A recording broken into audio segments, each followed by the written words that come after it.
welcome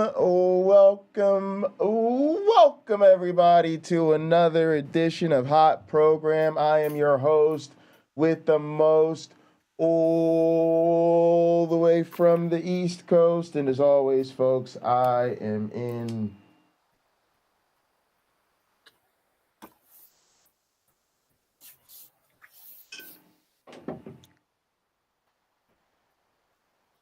airplane mode, and I am joined by a man who needs no introduction, evidently, because he didn't write one. A man who needs no introduction. How are you doing today, my one black friend? I'm very well. Thank you so much, Pocket Locker. Good to see you. How are you today? Good to see you. I'm all right. I'm hanging in there.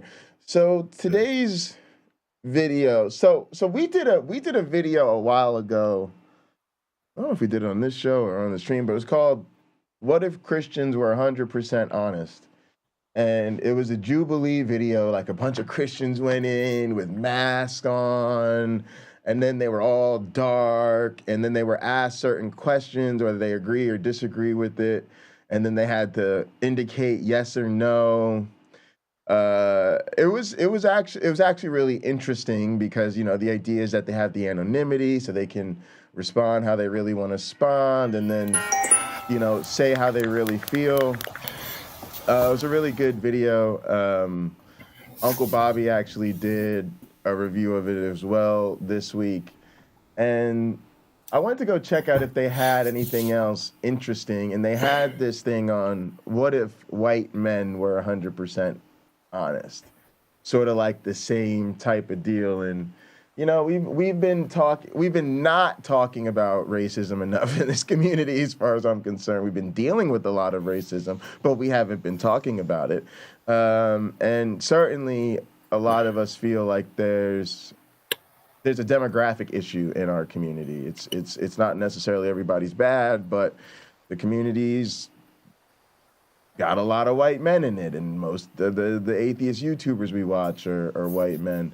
And so I think this will be an interesting thing to get into as far as, you know, an opportunity for us to think about how they respond to these issues, an opportunity for the community to think about how people they interact would respond to these issues. And yeah, I don't know. That's the setup. So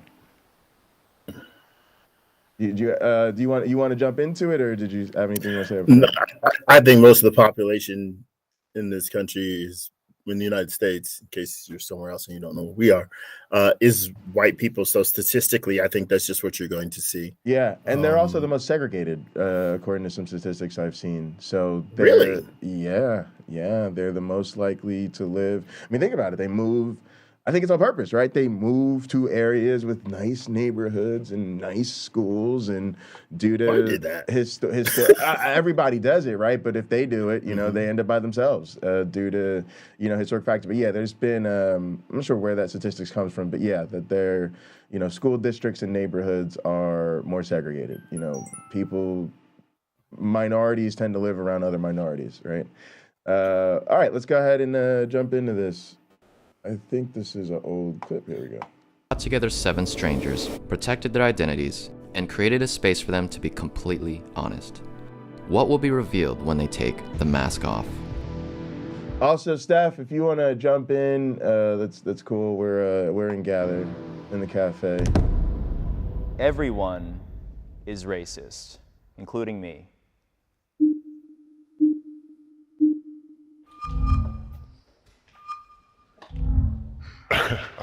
I'm not, like... All right, blue is disagree, red is agree. So 3 of them agree that everyone is racist, and 4 disagree. Nobody wants to think of themselves as racist, and I don't think that I'm racist in the way that I think we think about racism, but I think I took the question as these like... It's just so confusing. Blue should be agree, red should be disagree. There's semantic value to colors. Red means stop, bad, or don't. Nobody wants to think of themselves as racist, and I don't think that I'm racist in the way that I think we think about racism, but I think I took the question as these like inherent biases that everybody has, and I think most of the time, most people are not aware of this. It's weird. I think there's like this new generational divide of like, you are a racist or you said a racist thing. And I don't know where the line is. You might say something a little racist or something you don't see as racist. Someone calls you out and you're like, oh, I'm so sorry, apologize. And if you argue that point against them, then I would say you're a racist. But if you understand, you come to understanding, you learn, everyone should be able to forgive that person and be like, no, you made a mistake. People make mistakes. I don't know. I feel like it's a binary now. I think a really important thing that kind of is tough with cancel culture right now is that road to redemption.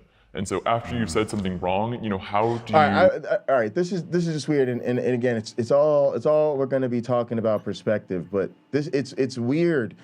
When I hear the question, is everybody a racist? What a lot of times we're thinking about is, and I got to do this just for the sake of thoroughness so that people understand where we're coming from. Let's look up racism definition. You'll see why I'm doing this.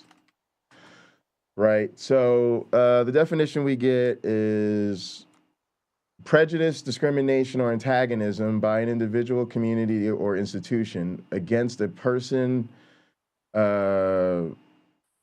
or people on the basis of their membership in a particular racial or ethnic group, typically one that is minority or marginalized.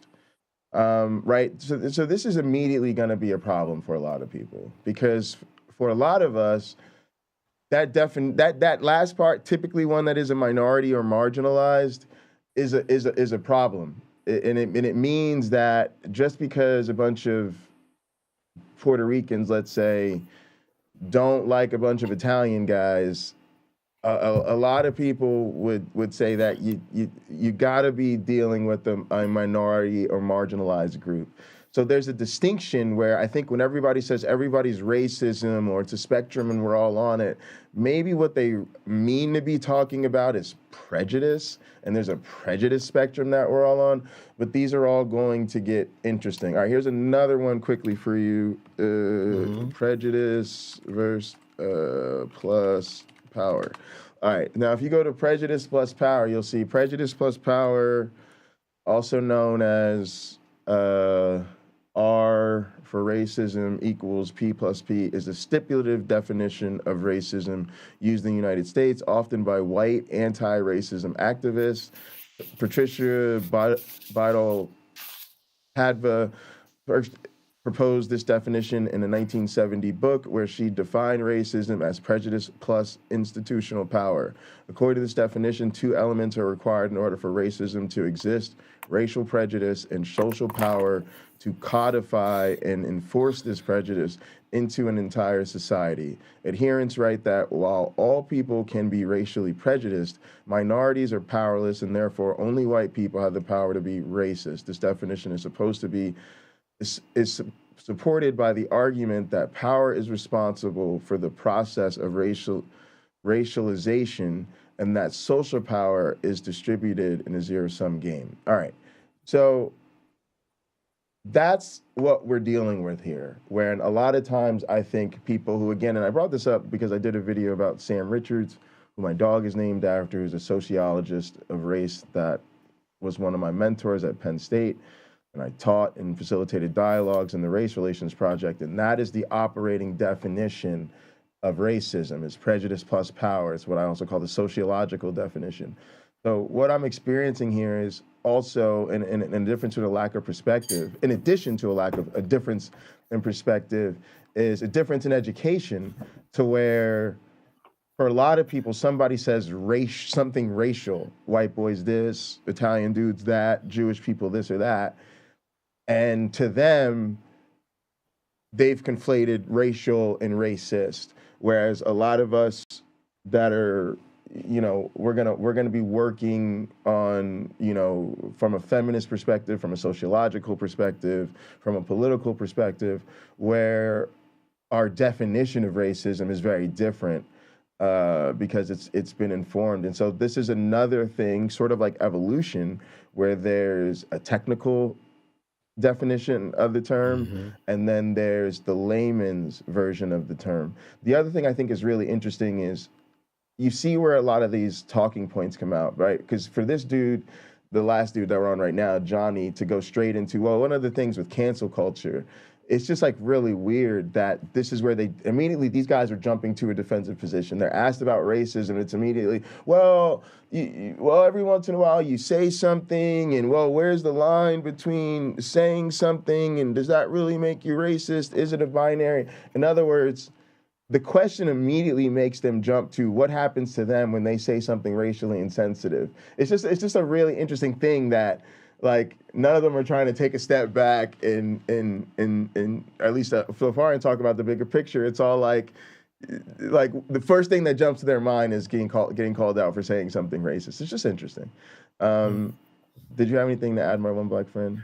Well, I'm interested to see where this goes because his question, how do you make yourself right again in the public sphere? Maybe he's asking because he's done it.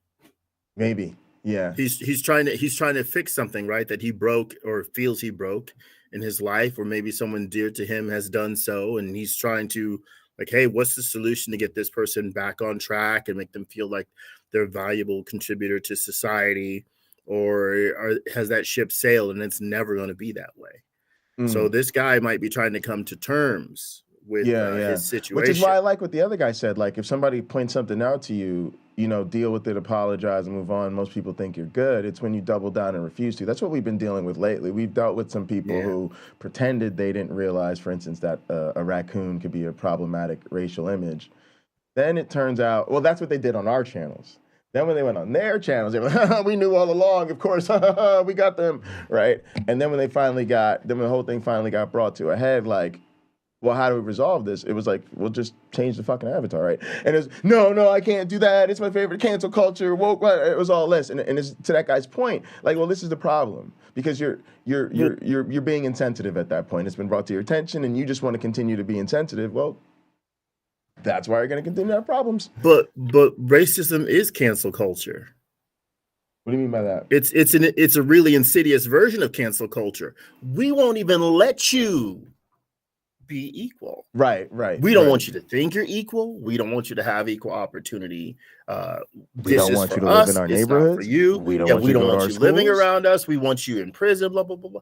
I mean, had I knew this was the topic ahead of time, I've been meaning to write. You would have had I known there was going to be the topic. Yeah, it's okay because we could circle to it at some point in the future. But I've been meaning to write this thing that explained why American society, and maybe even other societies around the world, I haven't lived in them all, obviously, are having an issue with race.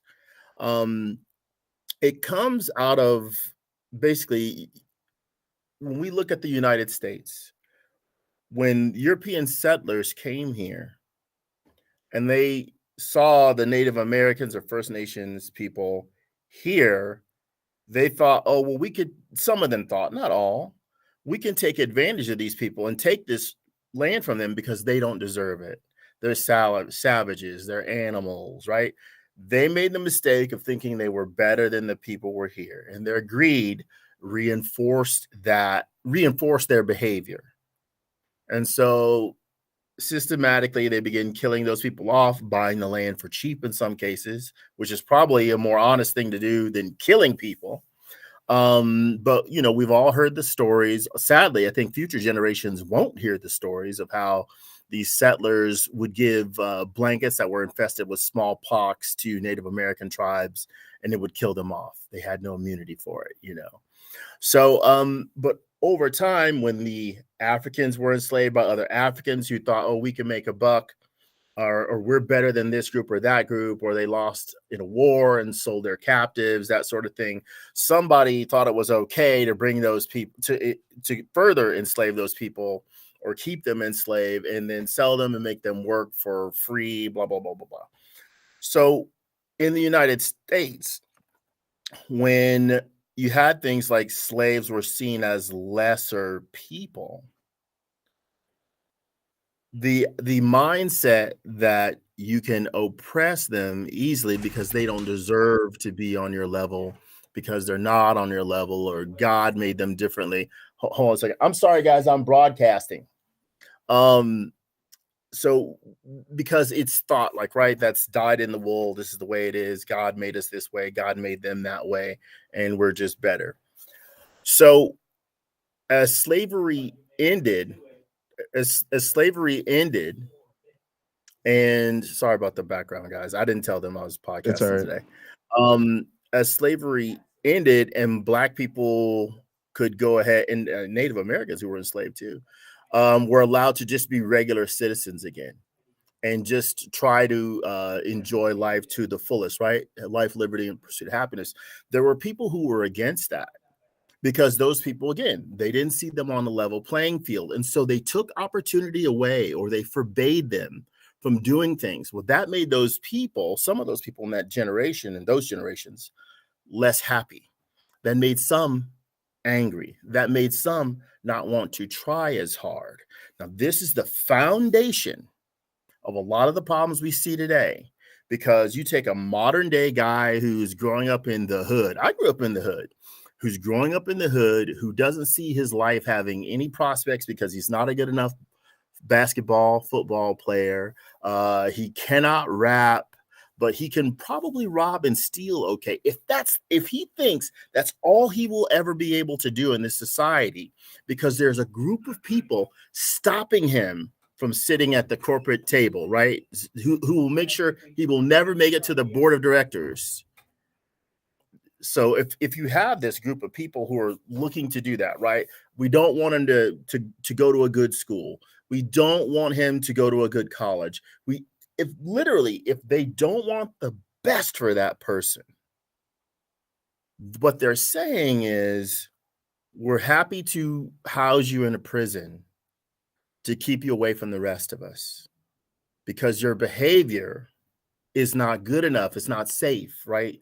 To be around the rest of us who want to live in a safe, secure society. If the plan instead had been, look, we realize you people have been oppressed for a long time. You're Native Americans, Black people. We got all these immigrants coming here from all over the world. Let's work together to make sure people can be at their best. If that was the plan, this would be a very different society. We'd have far fewer prisons. There'd be the societal ills. You can just bet there'd be less of every society's ills, because what? The structure is designed to take the individual, regardless of their ethnicity, and make sure you give an environment or create an environment where that person can be their best and feel accepted and challenge themselves to be the best they can be. Yeah, but we don't want have that. They don't want that. We're not going to. But you're a person who doesn't want that is a fool. A person who doesn't want that you're preaching to the choir, but I'm just being honest. We don't have it because they don't want it. Well, a person. Well, thank goodness a lot of people do. Yeah, because a person who wants, I look at like a Klansman or whatever, who thinks this group or that group is lesser than him, and so they actively oppress. You don't have to be a Klansman for that, but they actively oppress another group. They are making it worse. They are not making it better, because we see it in these mass murders that go on. A person has become charged against this or that group, even their co-workers, right? And so they lash out and become exceedingly destructive in their reaction, rather than being challenged. Look, you don't see it the way we do. What are your ideas? I put a Facebook post about gun control. I ask a simple question. What are the ideas? Without taking away guns, what can be done to lower these crime rates? Because people don't want to give up their guns. Because why? They feel insecure. Some of them, the gun makes them feel powerful. Others, they have the gun because they're afraid. It's a big difference between those two. Yeah. Right?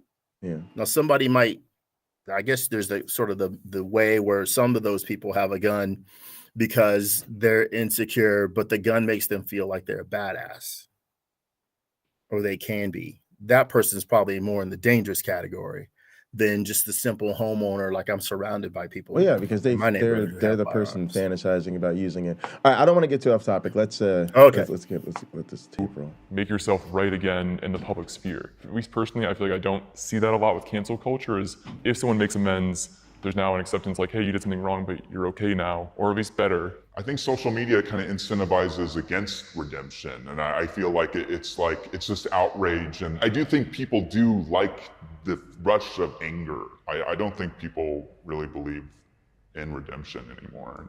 I guess, just kind of disagree with the idea of racism as a binary. It kind of goes back to that like really old meme where like Skipper says like, we did it, Mrs. Obama, racism is over. The idea of a redemption is just like, all right, they've fixed their racism, in the sense that like, I think the redemption that our society is calling for is impossible. It's almost like you need to like write a check every time you make a racism, and like that will absolve you of your thing, where I think like what we should be doing is like the idea of growth towards a better understanding.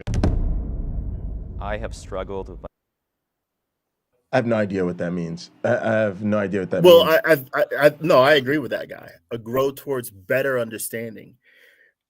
What we see now with these different school districts banning books, saying we're not going to allow any teaching of critical race theory, or even subsections of critical race theory, where they just are afraid to admit the past of this nation was ugly. It's ugly now, but it might be the prettiest it's ever been in about 600 years. But I don't think he was. I don't know. I don't think he was saying that. I think he's one. It sounds like he's saying we should. Let me listen to what he said again. Is impossible. It's almost like you need to agree with the idea of redemption anymore. I guess, just kind of disagree with the idea of racism as a binary. It kind of goes back to that like really old meme where like Skipper says like, we did it, Mrs. Obama, racism is over. The idea of a redemption is just like, all right, they've fixed their racism, in the sense that like, I think the redemption that our society is calling for is impossible. It's almost like you need to like write a check every time you make a racism, and like, yeah, like to me, this dude's just railing against wokeness. So I think the producers have made a mistake here, and I don't mind you shading these people out, but the changing of their voices, so many of them sound the same. They're saying different things, but they sound the same. Oh yeah, they sound the same from person to person. Yeah. That's not helping. Well, it's because you can't perceive the pitch variation as well down there. But yeah, and so yeah, I just think this is a weird thing to say. Absolve you of your thing, where I think like what we should be doing is like the idea of growth towards a better understanding. That's fine. It just felt vague to me. So see, I agree with that guy. What we should be doing is growing towards a better understanding. What bothers me is he's making it sound like people aren't interested in redemption, and I think there's a lot of false ring narratives, and I think part of what I hear when I hear a lot of guys talk is like, we're dealing with a lot of bad faith actors, and these guys adopt their narrative, and then it's like they want to meet in the middle on stuff that really isn't that complicated. And I think people are interested in redemption. The problem is people don't try to redeem themselves. The problem is people say a dumb thing, and then they just double down on the dumb thing. I think people are interested in redemption. I think people do forgive people when they say they made a mistake. The problem is people don't admit that they made mistakes. People don't apologize sincerely. People won't stop. We live in a society where people double down after somebody confronts them on something insensitive. Then they make a whole goddamn argument about it, and then they turn that. I don't know. It just seems like. Some people do pocket locker. Some people. Okay, do. but I mean, there's they're typically not the ones that are the most frustrating. I think that's what you're driving at. The ones that seem to frustrate you are the ones who can't dial it back and say, you know what? Thank you for showing me the error of my ways. I think I need to consider this a bit more and maybe reframe my perspective, and truly gain a bit more knowledge about the topic before I am so sure. I mean, even Jordan Klepper, who I enjoy seeing his interviews in the Good Liars with Trump supporters, some of them, the light does come on, and they don't double down or triple down. They don't stand there and remain hypocritical when someone has shown them, like, you know what, you're inconsistent in your thinking. Right. So if I were to go to this local church, we have this massive church near my house. It's really beautiful. If I were to go there and ask morality questions, challenge the morality of the Bible, right? Is it ethical to kill all the people in the world except for 8 people? Is it ever ethical? Now, there are a number of adults who would probably say, well, if it's God's choice, but let me get down to the people in their early 20s and the teens. And they're going to say no more often than they'll say yes. Right. Then let me ask the kids that are the first graders, second graders, the Sunday school age kids. And I'm sure it would be rare to find one that would agree that killing everybody, almost everybody on earth, is the best way to manage your frustrations. Right. Yeah. No, they and that's part of what I mean. They know. They just dance around I it when it have comes to struggled God. with my sexuality.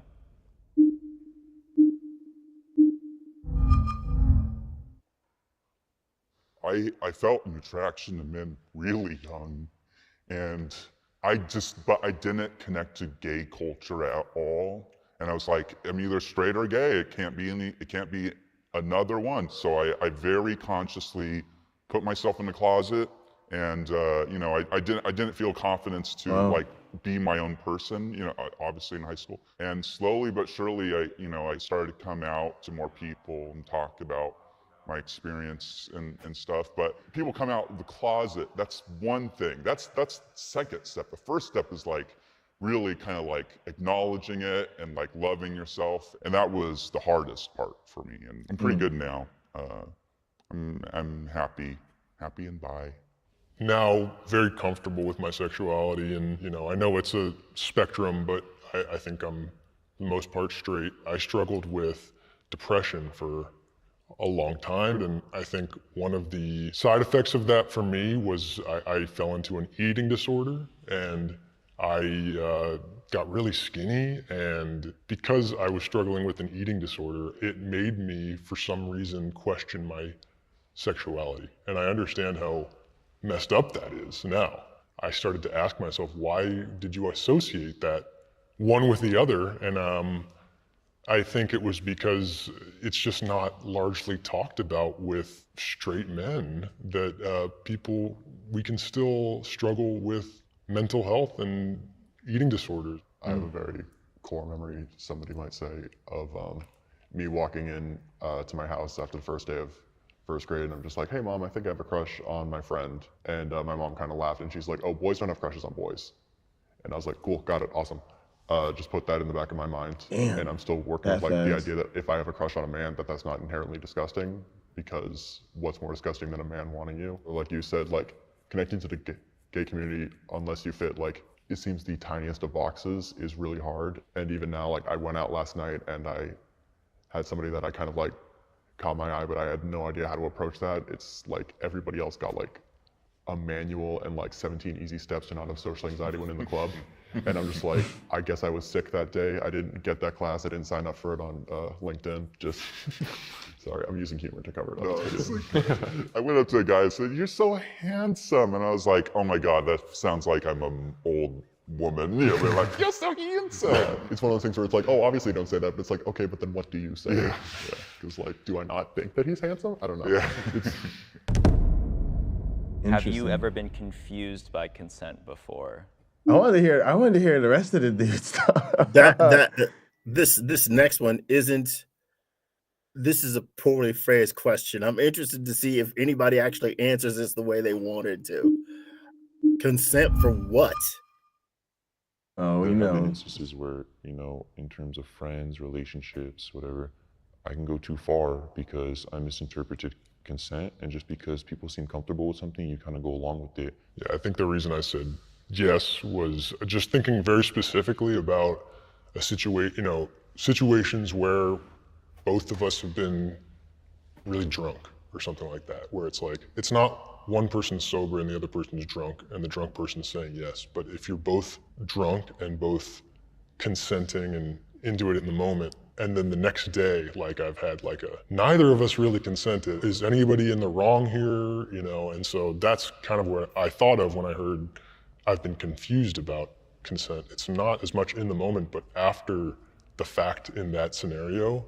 Jack, that situation is pretty scary because you interpret it one way, and if someone was hurt and you didn't mean to do that, and you didn't take the precautions for that, you're still at fault. And That sucks. And I'm not saying that's your situation. Yeah. That's like that's the kind of world we live in, where we can really get in trouble sometimes, even when we don't mean to hurt others, and it sucks. Yeah, I think that's the whole thing about consent is it's not always just like this guy being like, oh, come on. Like, you know, there's such a finer line. There's so many gray areas that it's really important to have those conversations because, yeah, there can be so many different scenarios that are still non-consensual, so. Women have more power than me.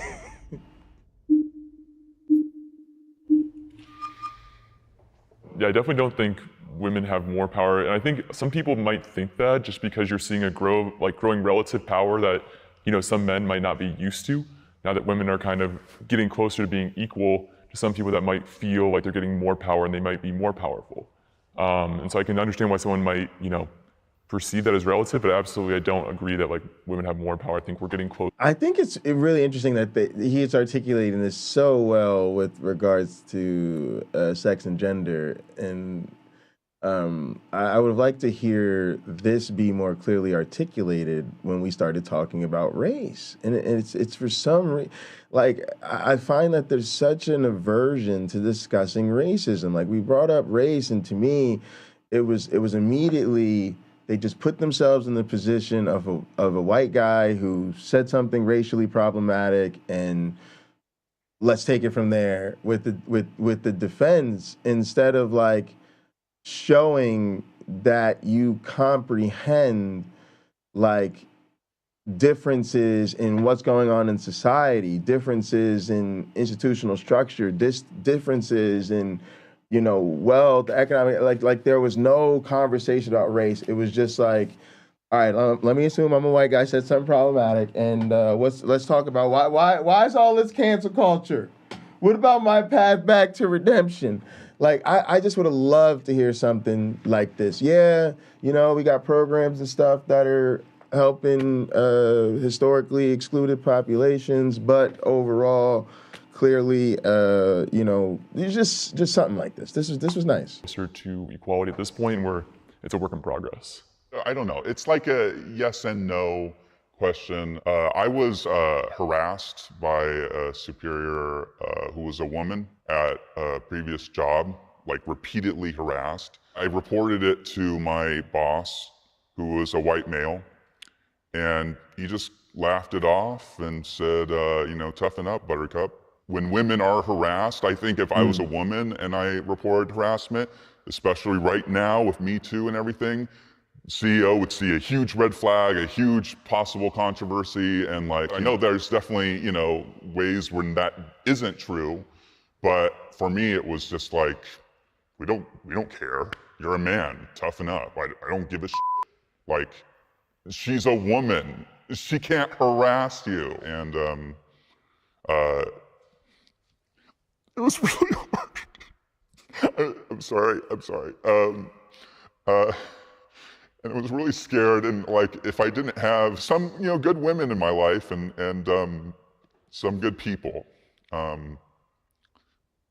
I wouldn't have taken action. I would have just toughened up, and I would have let it kill me inside. Sorry that happened. I'm so sorry. Sorry. Yeah. I've had fantasies.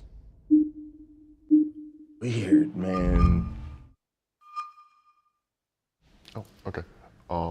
So I said yes because like I can't think of a specific time, but like I believe I have at one point. It's more like role playing under very strict guidelines, and with the understanding that my partner will stop if I ever get too uncomfortable. It's a very common fantasy. I'm really surprised that there wasn't more. I think if you'd asked a room full of women, you would have seen a much higher.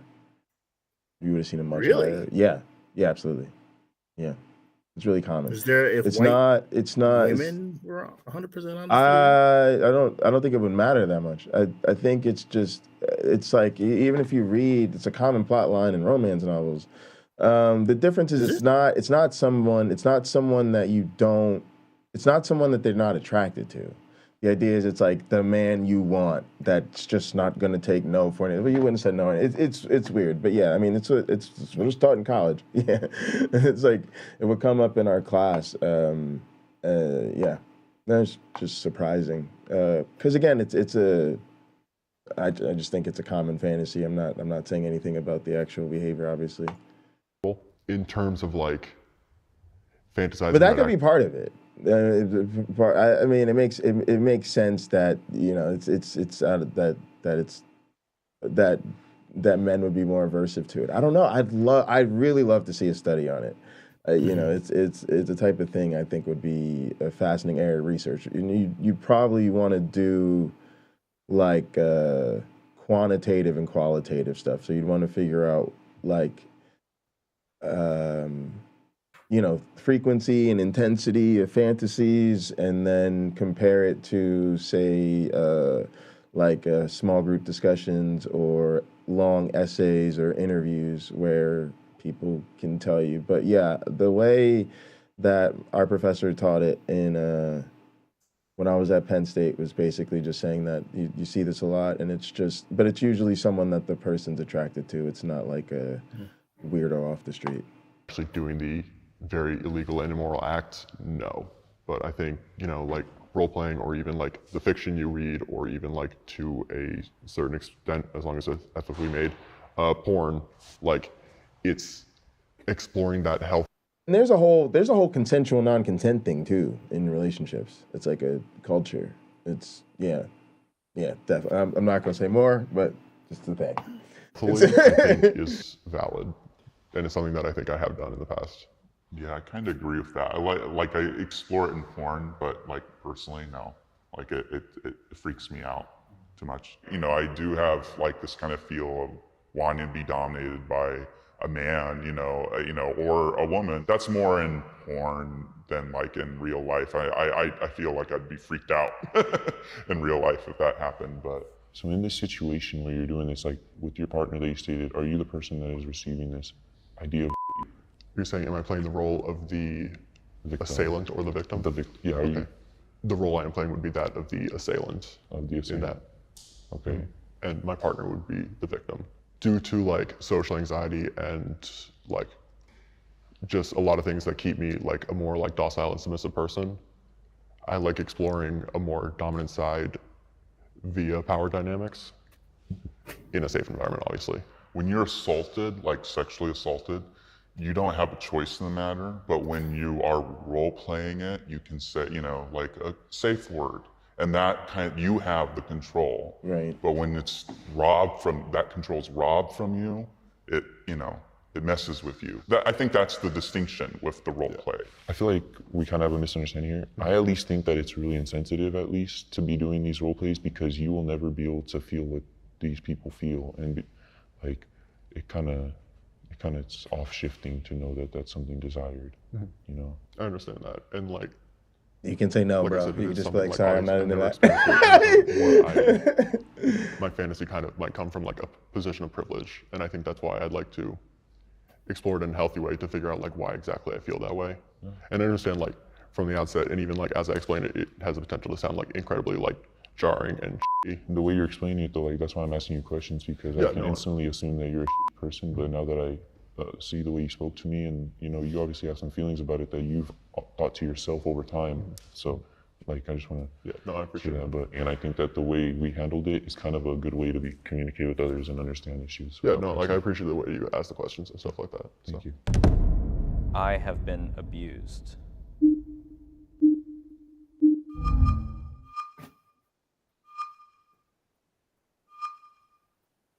Yeah, I mean, I've been. I've been going through it. You go through it. No, I think I've just been abused. You're right. They all sound the same. It's so annoying. It drives me crazy. Yeah.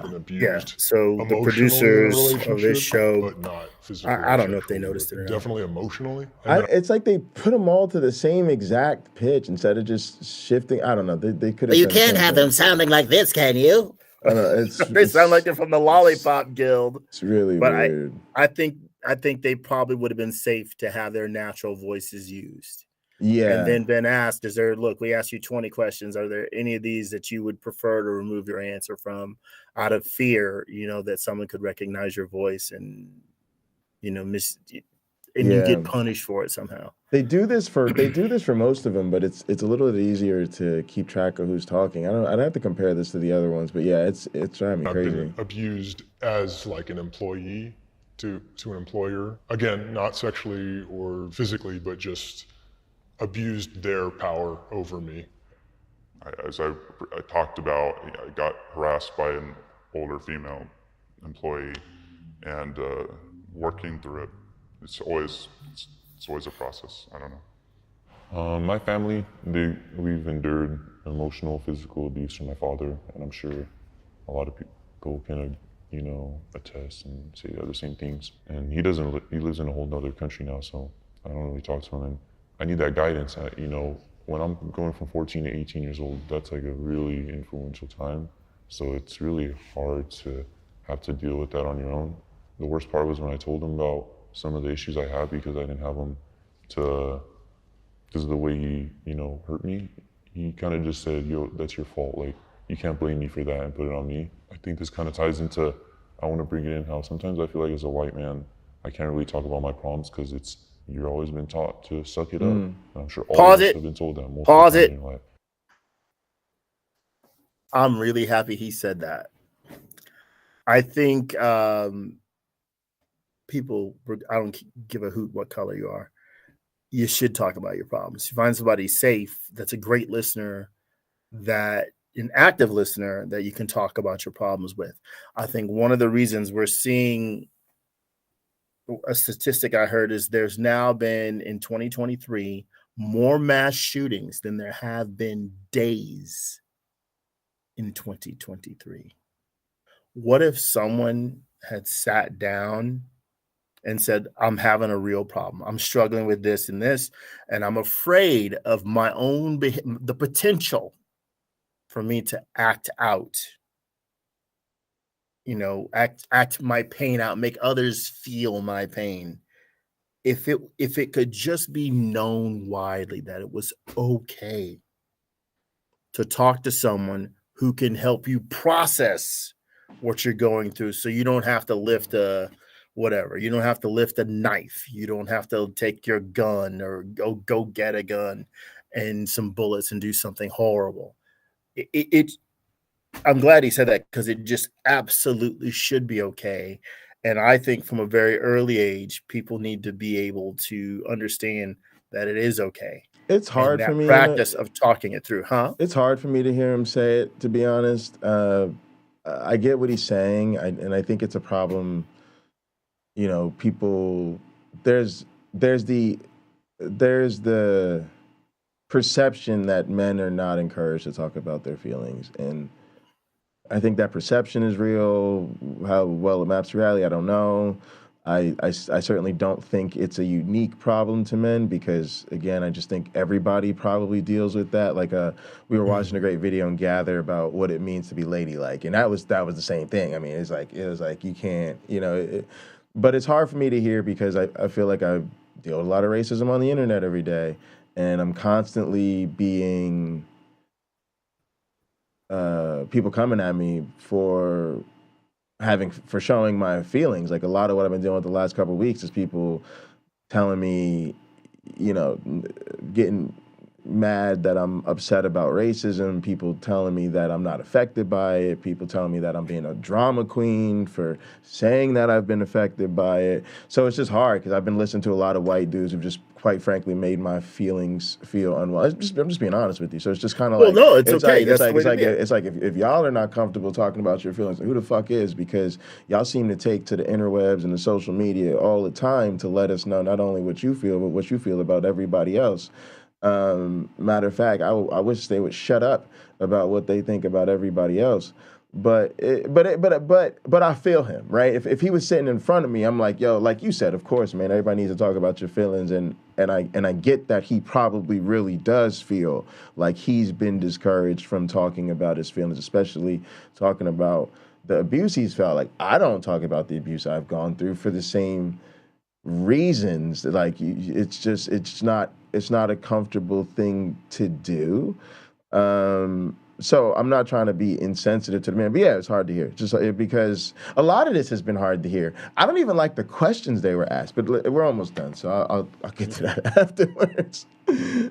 Suck it up. Buttercup, I heard over here one. So yeah, for you, right? I remember with your boss telling you that, that wasn't valid, and that's not fair. I don't think just because you're a man or white, you can't be abused. I was told that growing up. I think abuse kind of requires a power dynamic, and even all of us, we're white men. There's always somebody above us. There's a richer, whiter man, I guess. So what is exactly the top? Because there's always somebody, I think, above us to abuse us, and that's just not really talked about. Really quickly, I just want to do one thing. There's going to be no talking. It's the last question I have, and you cannot elaborate on your opinion either way, is the era of white men is over.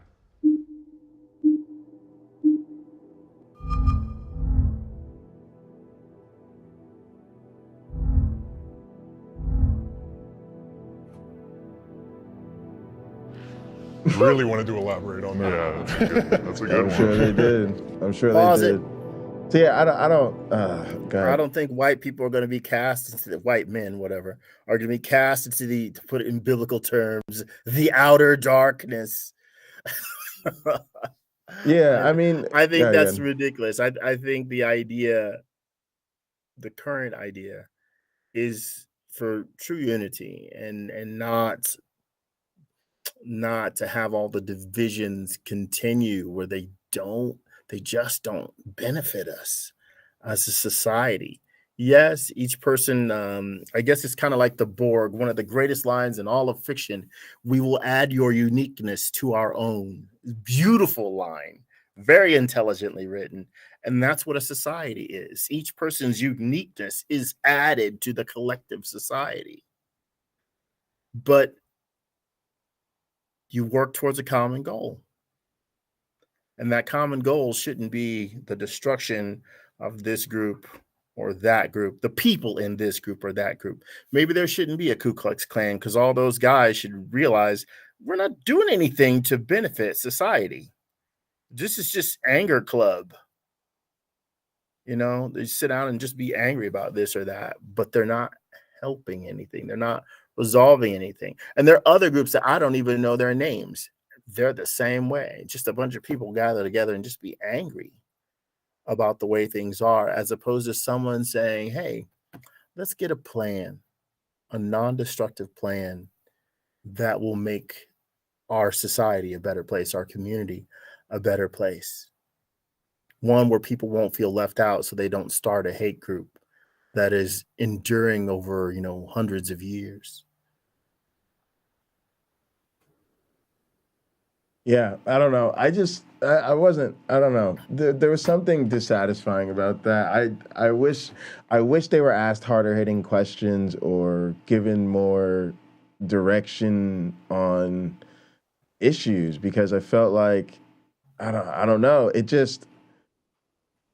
I was hoping that it was going to be sort of. I think they did a good job with the one with Christians, because they hit on all the hot button issues, and then it's like they went right for it, and it gave you this kind of mask off effect of, all right, this is hearing them in their own words.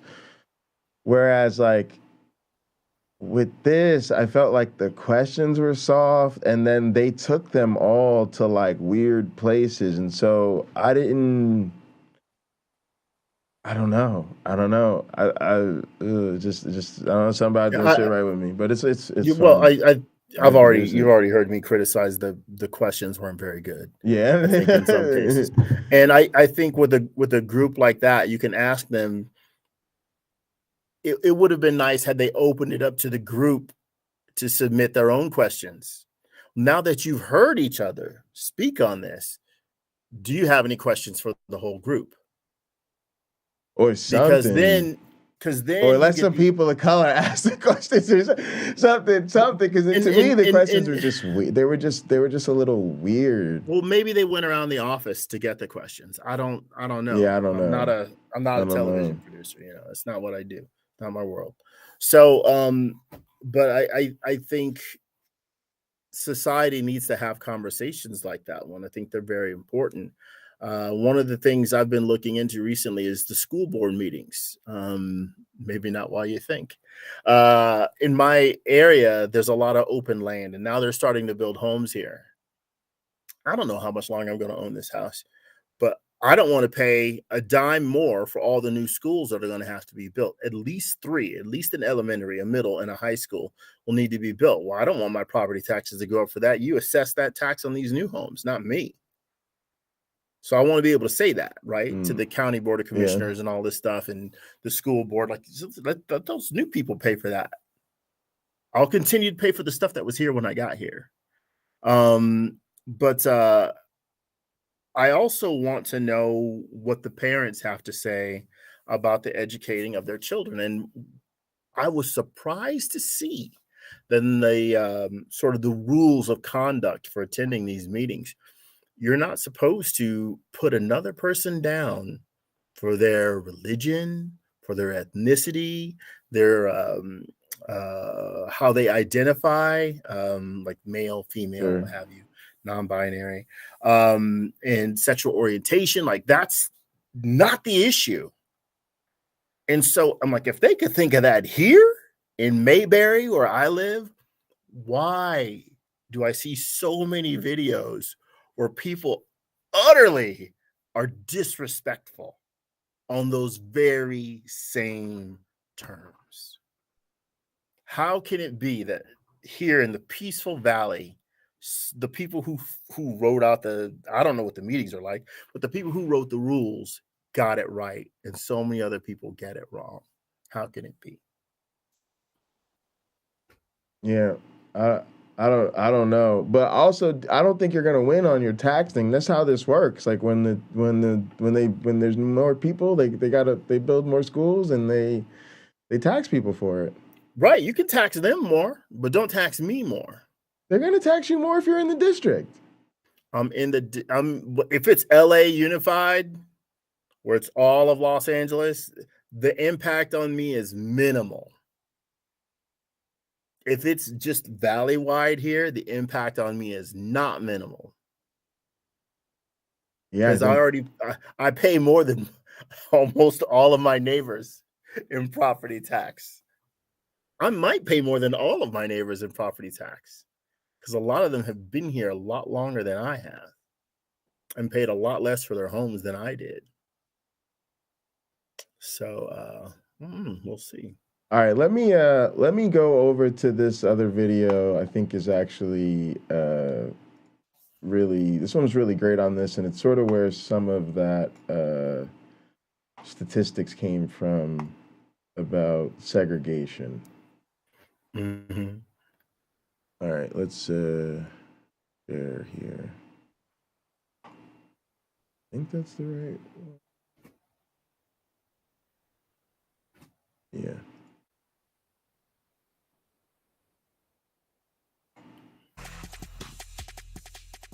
The truth is that racism absolutely does hurt everybody. When we think about it in a broader societal context of the destruction that discrimination does and all that we lose, including white people, because we're trying to keep people out of the process.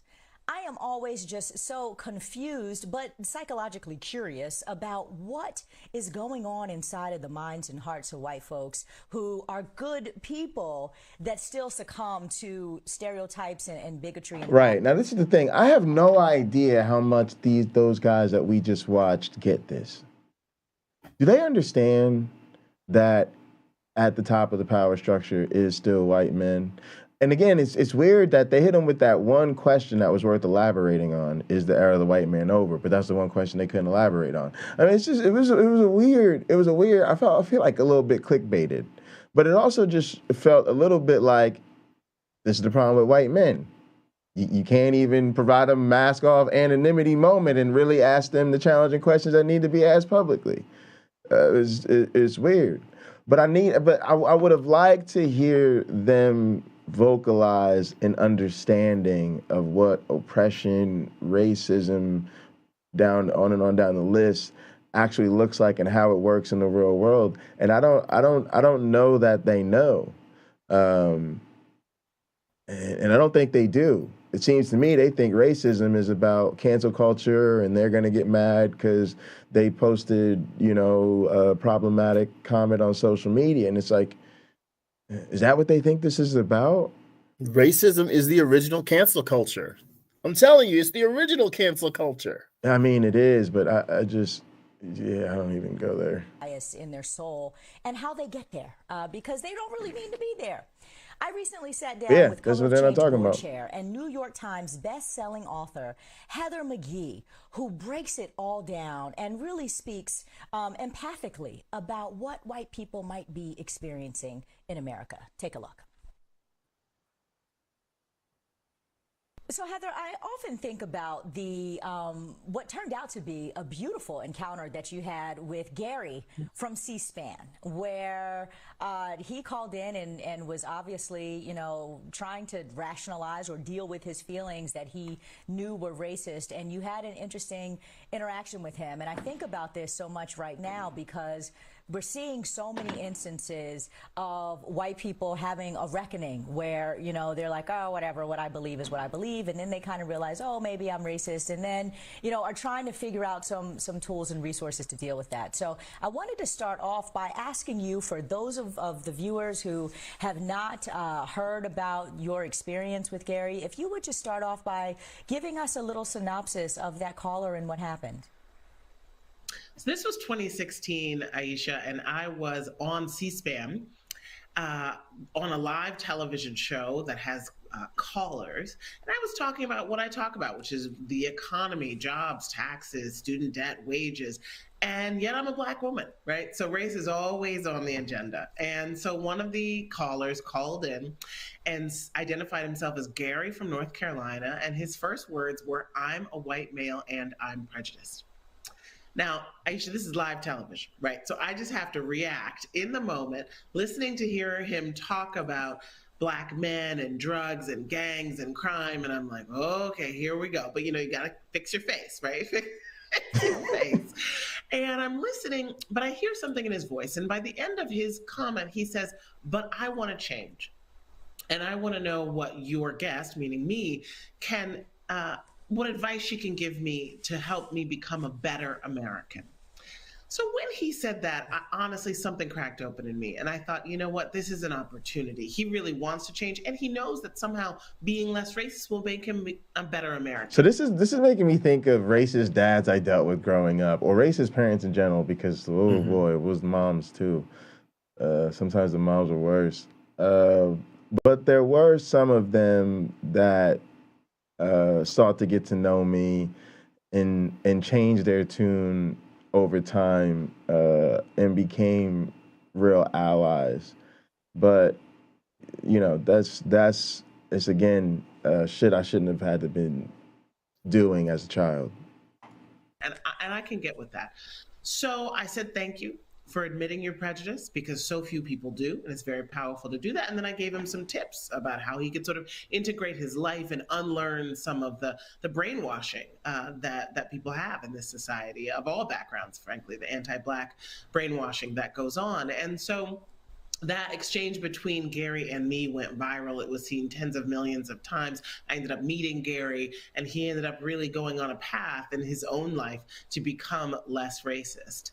Now, I learned some things about where racist ideas come from, right? From my friendship with Gary, my racist caller, that I think are very relevant to what's going on today. So I want you to break down some of that, because I think about all of these nice, good white people, right, who, don't have a racist bone in their body, and frankly, because I always think in political terms, are voting Democrat, and even might align some of them, they with progressive values. They may not all be from the South and have, these Southern roots that are suspect at best. I think about the so-called Central Park Karen, right? Sir, I'm asking you to stop recording me. Please don't come close to me. Please take your phone off. Please don't come close to me. And I'm taking a picture and calling the cops. Please call the cops. Who she's like, I don't know why you guys are all coming for me. I'm a Democrat. What? And then I think about, the white women in their tears, the lady who has the meltdown, complete meltdown in the lingerie store, and then the white woman who just completely almost assaulted, but like freaked out on a boy because she said he stole her phone and got the hotel manager to apprehend the boy, and his father was there, and it turns out it wasn't her phone in the first place. But these are, white people who, with all intents and purposes, probably wouldn't start off like Gary and say, well, I'm so-and-so, and, well, I guess I'm racist because I think these things. And I wonder, what are some of your learnings about what's happening inside of white folks as they are dealing with black people that they react so viscerally? Here's a few facts that are helpful to understanding the state we're in today. 75% of white people have no black people in their close personal network. 75, right? We're still. Now that's the figure I was thinking of when I said that today white people are the most segregated. 75% don't have any black people in their lives. Well, they could watch our show and have at least one black friend. And one black friend. And again, and I hate to keep bringing it up, but y'all, I was born in 1986. I grew up in the 90s, right? I graduated high school in 2004, right? I was the only black kid in my high school when I graduated. I was the only black kid at 3 different schools. Right? People talk about desegregating the schools like that shit happened back in the 60s. No, I was desegregating schools in the 21st century. I just want, come on, y'all, to get real with the times now. Get real Still with a it. highly segregated So I ain't talking about country, the, and I always white tell people people, I ain't reading about black history. I'm making black history. As I listen to her, I have to reflect back on different encounters I've had in my own life. I think it's simple to understand to some degree. It's fear-based. And the caller that she's referring to, I would really be interested in hearing their conversations, because I'm sure that came out. Fear and ignorance, what he had been told, he may have been afraid of. He might have had some encounters with black people that were just awful. Maybe somebody mistreated him. Maybe multiple people mistreated him multiple times. And so his perspective is chiseled in stone. That's how they all are, which he already knew. If he made that decision based on that, he already knew it wasn't true. Right. But it would protect him. Mm-hmm. If I isolate myself from these people, I'm unlikely to have another incident like that again, which also is probably not true. Right. So the father get it from somebody else, somebody who looks more like he does. It was not uncommon for the parents of somebody I was dating coming up to have been around in like a big school district when it was desegregated, sort of en masse, if you will.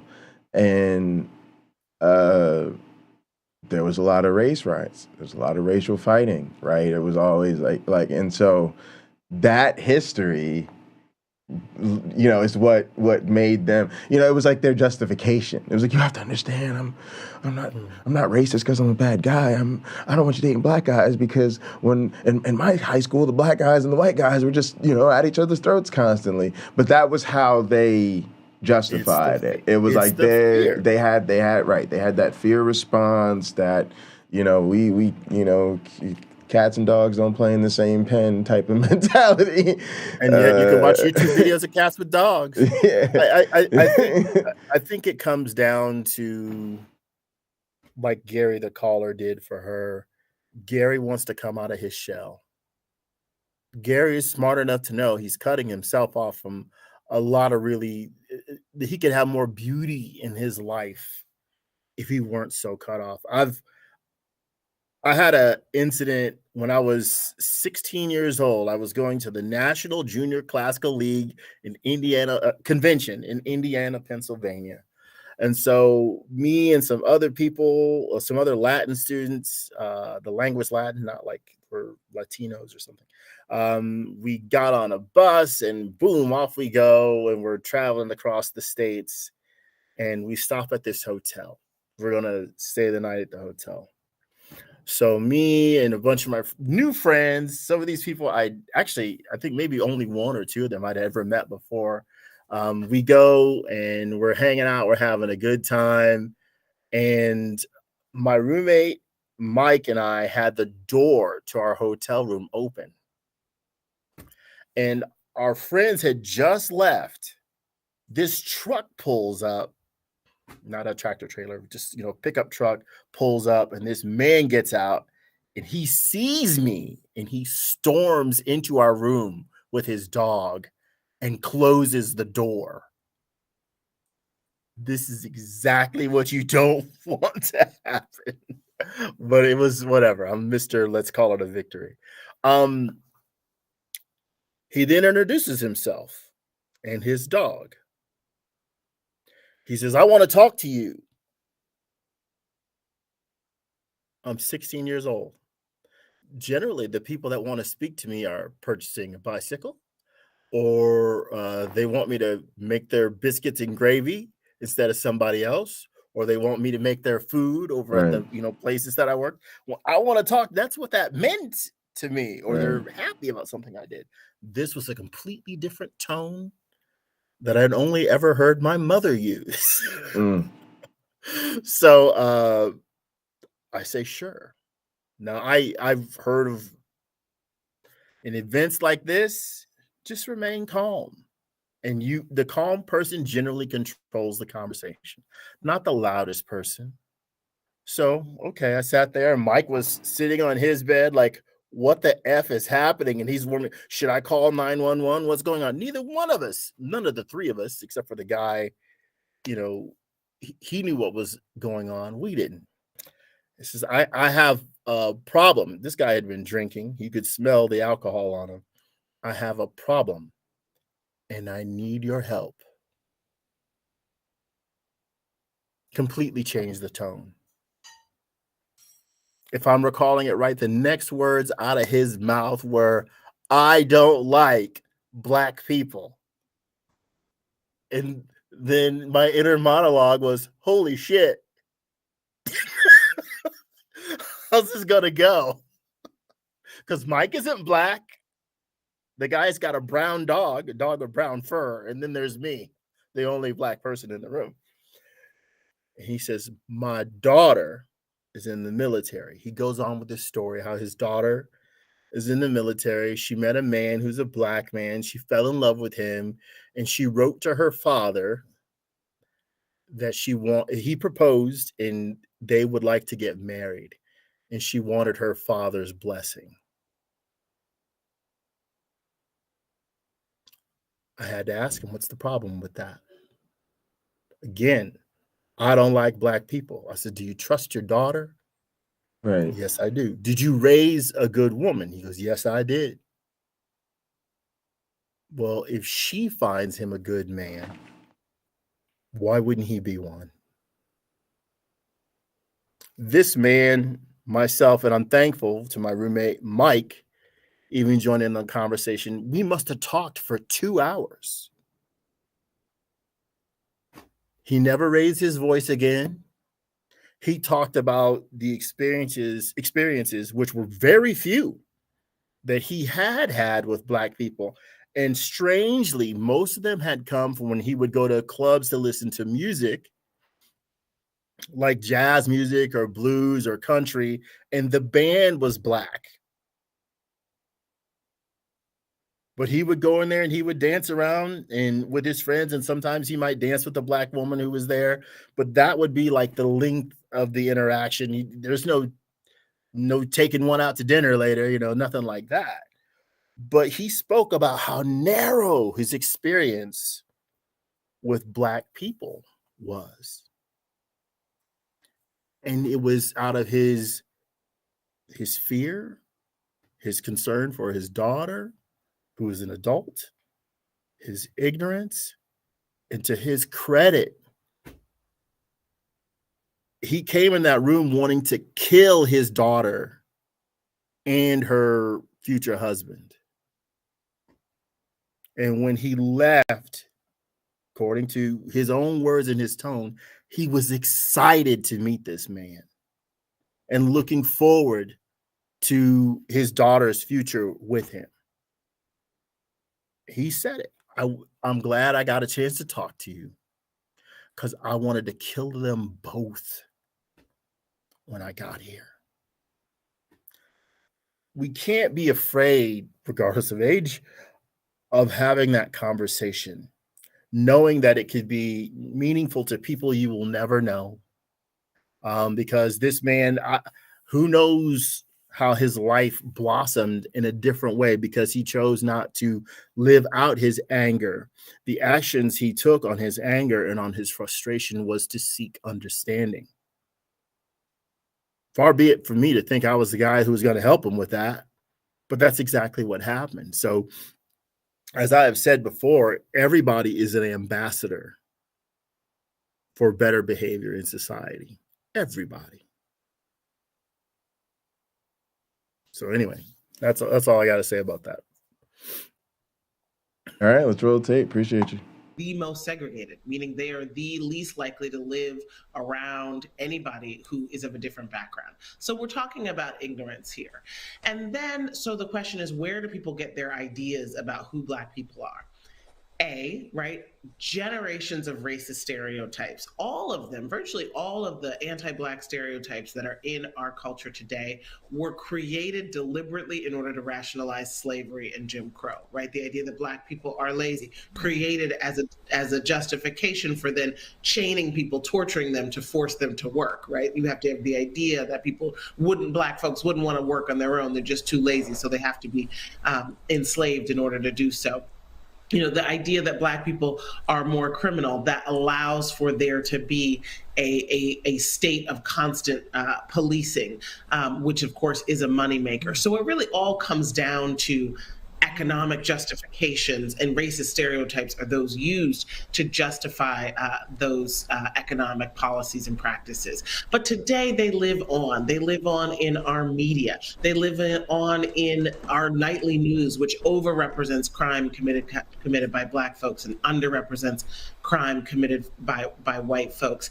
It lives in the idea that Black people are more criminal when, in fact, if you control for poverty, crime rates are the same, rural, urban, suburban, right? It's really about poverty. And so when you look at all of these issues and you think about how rife our society and our cultural programming is with these stereotypes, that's underneath the surface. But then, of course, you have Beyonce and Jay-Z, you have all these interracial ads for Crest toothpaste and Tide, right? You've got this sort of weird thing where there's both all these subterranean anti-Black stereotypes, and then, according to recent research out of the University of California, we're more likely today. Can you pause it? It's a great story. Because I don't know what the point is. What's the good point? What's the good point? Oh, these Christianized, an unbeliever said these Christianized names we wear and the slave speak we use. Yeah, it's just history of it. It's baked into our culture, and it's there's so many ways people don't even realize, and it is helpful for us to try to highlight these things. I get so tired of it. It's an incredibly exhausting fight, especially when you feel like you're surrounded by people who just don't care and are not trying to understand. But there are people who are. It's just we all need to rest and take care of ourselves. And but for a lot of us, it's just frustrating because you. I don't know. I think for those of us that deal with it all the time, it's hard to understand that people really don't see it or they really don't get it. And then you're dealing with all the bad faith actors. And it's so stressful trying to decide who's who. And I know so many other people in our community that can relate to that. But the recent stuff was a perfect example where I knew from the first time I saw a particular person interacting in our space, this person's problematic. They're a bad faith actor. Nothing good can come of this. And I watched this person watch it take, a couple weeks for people to figure that out. It's very exhausting. It's just, but yeah, let's roll this tape. TV shows, particularly by young people, to see Black people as being successful, right? Because there's sort of been this kind of wishful thinking, right? And maybe this sort of liberal Hollywood view of trying to present the world they want to see and to avoid negative stereotypes. Yeah, like I think that's what gets me, and I notice that, and we all have different, and I don't want to. I'm not a. I see myself as a pessimist philosophically, like it's a mistake to think people are better than they are. Right? Like I'm someone who values, the predictive quality of information, right? I need to know who I can rely on and who I can't, right? So, to me, you just have to be reasonable with your optimism. But this is the thing. Because you just don't know, and it gets confusing. Like that's the thing. Like you go through the motions with people as if they are good faith actors, that there's someone you can count on, that they're acting good faith. But then a lot of times you realize they're not. It's super frustrating. Super frustrating. I don't want to ramble too much. TV. And so there's this weird thing that's going on where white Americans overestimate how successful Black people are doing and how narrow the racial gaps are, sort of how much progress there's been economically. And yet there is still very deep and visceral and emotional fear of the Black other. And that's where you get these sort of liberal folks having this sort of cognitive dissonance between what they know they're supposed to think, meted through the ignorance of not actually having very diverse social circles, and then once an interaction that is full of conflict, misunderstanding comes into play, the lizard brain, right, the unconscious comes out, and it's all of those deep, deep stereotypes. Oh my God, you just literally broke down the psychology of whiteness. Holy cow, Heather. So, well, there's more. There's more to it. I'm listening. Tell me more. Yeah.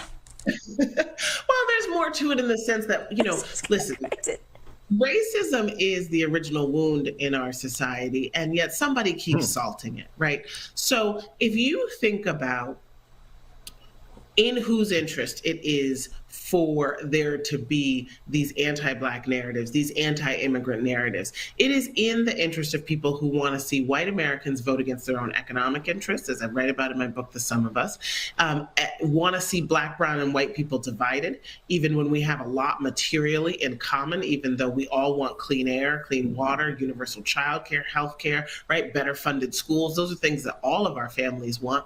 There is a vested economic and political interest in creating this us versus them mentality, right? And so what you're starting to see is in, for example, debates about what children are learning in schools, these really authoritarian, fascistic bans on honest education that have become the law of the land in a dozen states in this nation in the 21st century, banning Toni Morrison, canceling Dr. King, ripping books about Ruby Bridges, a 6-year-old school integrator, off the shelves because white elementary school students somehow are too fragile to read such things. And I just don't understand how it is that there are people who act like this stuff isn't happening.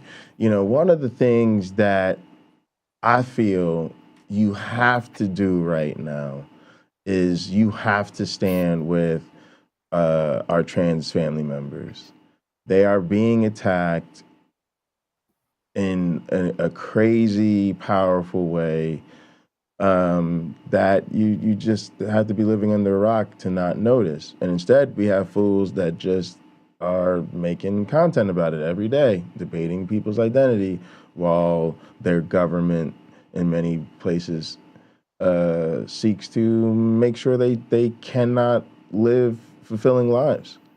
Literally deny them health care, literally deny their participation in activities and all of this nonsense, limit their public participation. Now, fuck up their IDs, whatever the issue is, cool. You got to walk and chew gum at the same time. How do you not acknowledge that all of these racially problematic things are happening, that there's clear efforts to marginalize Black voters, that there's clear efforts to deny students an education about Black history. So how do we solve this problem if 75% of white students don't know any Black people and can't read books about Black history? Please tell me how they get a clue about what's going on in the world. Sure. I think you have to create in those students a thirst for knowledge. If you could find that, if you could reach that 75% and go through their closets, let's just take the males, go through their closets and say, I just want to see every jersey you have.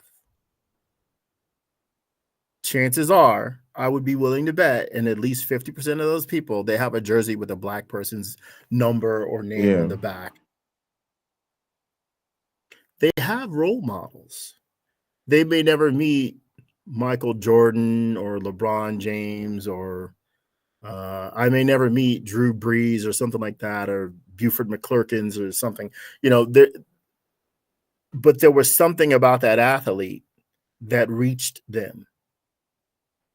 There was something about that person's skill. I want to be like that, or that person epitomizes for me what an athlete truly is in terms of their life off the court, or on the court, off the field, on the field. There's something special about that person, and I identify with that. I think sports has done a huge service to, oddly enough, as has rap music, to making American society, a much better place, because there are people who you don't see in a bad light. You see them in a good light because you like their music, or you like their writing, or you like their movies or something like that, So I don't think all is lost, Pocket Locker. I'm not saying all is lost, but there's a big problem here, right? And the problem is active, right? And people need to recognize there's a problem. If people can't talk about racism, you can't do anything about it. People have to recognize this is racist. And now we have to oppose doing this because doing so is racist. I'm not okay pushing us down the hill further because, well, we still can technically overcome it. Also, I got to be honest with you, these people are not breeding intellectual pursuit of desire. Of course, they're breeding them. Yes, you have a favorite Black receiver, whatever, but that's not going to lead to the bigger transformation unless they're actually enculturating those young people with a desire to learn. And if you're banning books, I don't trust your instinct to educate. I don't think people. I'm not saying you won't, but that's not evidence of it. If that's the only thing I got to go off, your educational instincts are highly problematic. But the bigger problem is that it's racist, right? Like that's my thing. It's racist. Like and that's what I'm saying. We have to be able to recognize what's going on in the world right now, and this is a problem, right? Because we're still dealing with racism, right? Like we pulled up a graph the other day, but the average white income family has about $170,000 of wealth, right? The average Black household has about 17,000. It's 10 times as much, right? It's like this is. Are you this sure is, that isn't the average Jewish household 170,000? Nope. It's just nope. It's not the average Jewish household. We're still dealing with an incredibly overly criminalized, overly, racialized justice system. We're still dealing with the fact that Black people's lives are at risk just for being Black people, from routine run-ins with the law to now knocking on the wrong door, pulling in the wrong driveway. So people have to be willing to recognize that the civil rights struggle isn't over. It didn't go away because there's a Black president. We're not affected by it because you have a particular education or you live in a particular neighborhood or home. So that's the thing. That's the thing for me. Of course, I'm optimistic that people will do good and do better, and we can do better, and we can push back against things like this, and whatever. You have to. So it doesn't matter to me if you're optimistic about it or not. Just what you got to do. But yeah, I just need people to be real, to just be able to stare racism in the face and know what it is. Because you can't be an ally unless you are. Like you got to know what we're dealing with, right? Like just like you got to recognize anti-trans bigotry, you have to recognize misogyny, you have to recognize racism.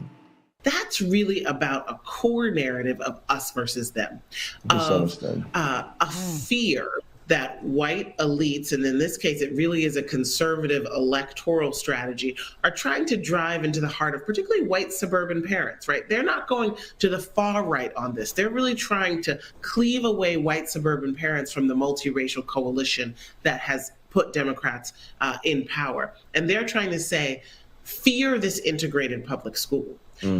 Don't trust your vulnerable white children in these spaces where they'll be learning from woke teachers, that they'll be learning alongside Black and brown children, because it's us versus them. It's our history that makes us the hero, or it's their history that makes us the villain. And of course, the truth is a lot more complicated than that. And we've got to trust young people to know the truth when they see it. We've got to arm them with the kinds of history that gives important lessons about the kinds of racism and scapegoating that's still going on today.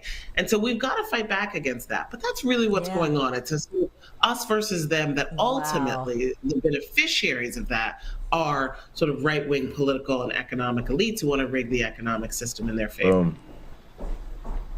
And that is the sum of us. Heather McGhee, Is that? I don't know what that was. They had something on the set going on. Yeah, man. It might be my background. I don't know. I got some wind here. Brilliantly breaking it all down. I so appreciate you. No, it's them. They got like a hammering or something going on back there. Maybe that could be me. Yeah, she could have been at home. All right, so yeah, I thought that was a really good video. I wish those guys were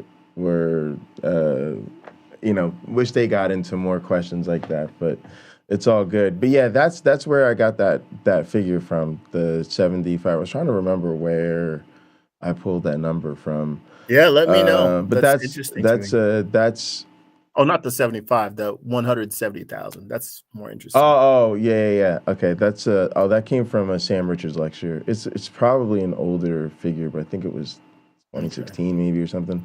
I'm not really sure. I have to look at the. I couldn't believe it's that high. There's no way. Yeah, it's an alarming figure. I probably could find it here. It's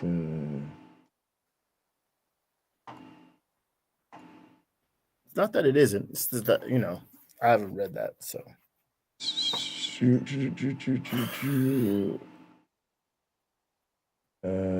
So what else you got for us video-wise to have a look at? Nothing. Nothing? Okay. Maybe we can take some, I don't know if there's comments or if one of our or a few of our audience members would like to come on.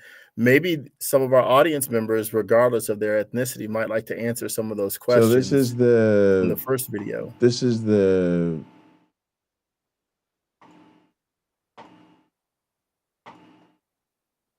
This is where I got that figure from. Yeah, it's 2016 median family wealth. So it's the median, not the mean. And I guess it's from the Federal Reserve Census. But yeah, it's 17 for black people, 171 for whites, nearly 10 times.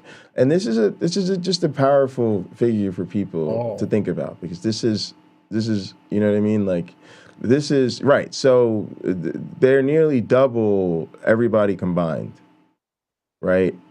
But this is crazy. I mean, there's even a huge drop off between Asian and mixed, who are a lot of times doing a lot of multiple generations in the same home. But yeah, I mean, this is the issue, right? This is what you should not have. If you did not live in a racist society, you would not have one race that is 10 times the median wealth of another. And this is what leads to land gaps. And now think about this. Now 75% of them don't have any of us in their circle. Why? Because they live somewhere that hardly any of us can afford to live. And even when if my one black friend lives in a really nice area, for instance, that's, you know what I'm saying? That's the pebble thrown in the water. Like, right, there's one, right, it's rare. That's a rare bird. Yeah, I'll say my neighborhood is rare. Like, this is what I think I live in a sociologist's dream. Like, wait, you have all this mix together in one place? Like, yeah, it's been like this before I got here. I didn't do anything, to enrich it, really. I just joined it. Yeah. But yeah, my neighborhood is extremely diverse, diverse. And so that's not the case for most of America, especially not places where people have a lot of money. Those places tend to be pretty homogenous, and that's what then that's what leads to the problem. And then you wrap that up with so many of the economic elite are conservative Christians, and then they're the people who are leading the sort of anti-integration narratives, right? They're the ones banning the books. They're the ones trying to redline the districts, and it's a problem. And this is kind of what Stephanie talks about. Like, you get too comfortable thinking that we've solved these problems, or everybody's there's a lot of people on our side, a lot of people are trying to make the world a better place, but a lot of people aren't. Right. And sometimes you need the people who are fighting with you to recognize what you're really up against, because otherwise you end up thinking, oh, this is great. Look how much progress they made by Martin Luther King's time. Oh, look how much progress we made now. And then you get 50 years from now and you're still in relatively the same place. Like, so I don't know. I think most people need to focus on themselves, because these issues are out of scope for most of us, and there's only so much you can do. But for me, you'll at least, I think, be willing to do more if you really understand that we live in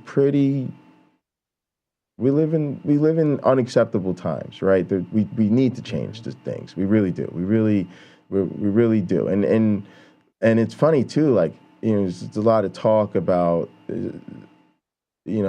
people undermine my education because of my mental health, but then at the same time, they also tell me I'm like an elite or something. And it's like, I'm a junior postdoc. Like, I don't, it's very frustrating to me. I don't make a lot of money. And it bothers me that people assume I'm some kind of elite because I have a PhD. First off, it's like, or assume I'm not affected by racism because of that. I'm like, first off, say that to Dr. Martin Luther King Jr., because he had a PhD as well. It's a very different world you live in than the one he lived in. Maybe, as far as black academia is concerned, not much. Black academia? Yeah. And nevertheless, I'm not an economic, it's just not true. And it's also, I don't know, it's a problem. I don't want to go on about it, but it's let's just to say the least, it's problematic to insist that people who